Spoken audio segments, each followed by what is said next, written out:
ये बात करते हैं कमोडिटी मार्केट की। वहां पर भी अच्छा एक्शन आज एक्सपेक्टेड है फेड पॉलिसी के बाद।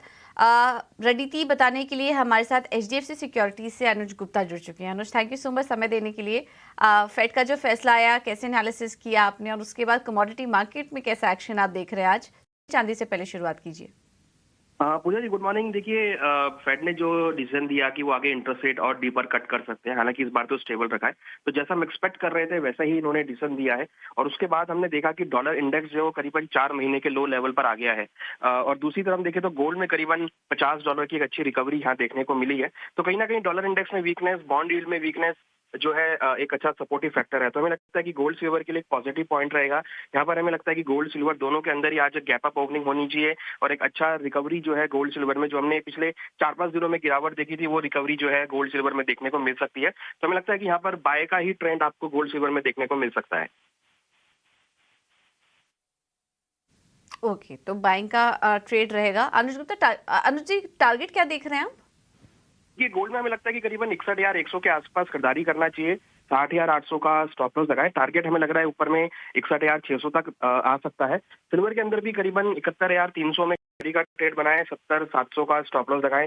टारगेट हमें लग रहा है 72,000 तक देखने को मिल सकता है चांदी में। ठीक है, तो टारगेट होगा सिल्वर के लिए 72,000 का, और गोल्ड में 61,600 की टारगेट्स के लिए आप अभी भी तेजी करके चल सकते हैं। अनुज जी, अब कच्चे तेल में राय दीजिए। वहां पर क्या करें? हल्की तेजी आई थी यूएस इन्वेंट्री विड्रॉल की खबरों के बाद।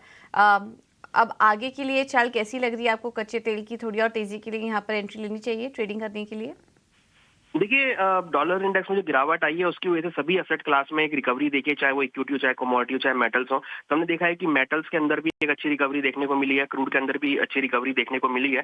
तो आज का सेशन हमें लगता है कि ओवरऑल एसेट क्लास के लिए पॉजिटिव रहेगा। तो यहाँ पर हमें लगता है कि बेस मेटल के अंदर भी खरीदारी का ट्रेड लेना चाहिए और क्रूड के अंदर भी खरीदारी का ट्रेड ले सकते हैं। क्रूड हमें लगता है करीबन 5,700 के आसपास खरीदारी करें। 5,600 का स्टॉप लॉस लगाएं। टारगेट 5,850 तक हो सकता है। और कॉपर के खरीदारी कर सकते हैं। 718 तक के टारगेट देखने को मिल सकते हैं।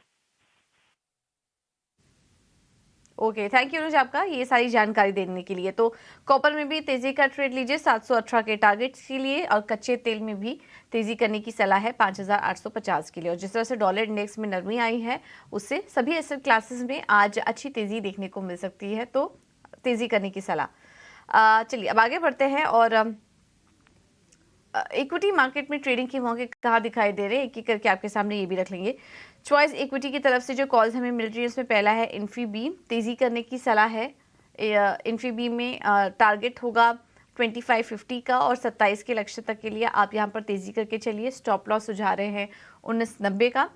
और इसके अलावा रुचि जैन की तरफ से जो कॉल्स हमें मिल रही है उसमें पहला है वेदांता। स्टॉक पर नजर रखिए, क्योंकि अभी सुबह जब राजेश जी से भी हमारी बात हो रही थी, वो भी यहाँ पर तेजी करने की सलाह दे रहे थे। वेदांता में 263 का होगा टारगेट। स्टॉप लॉस सुझा रहे हैं 247 का। और बैंक ऑफ बड़ौदा में भी तेजी करने की सलाह है 217 के स्टॉप लॉस के लिए। टारगेट होगा 228 का।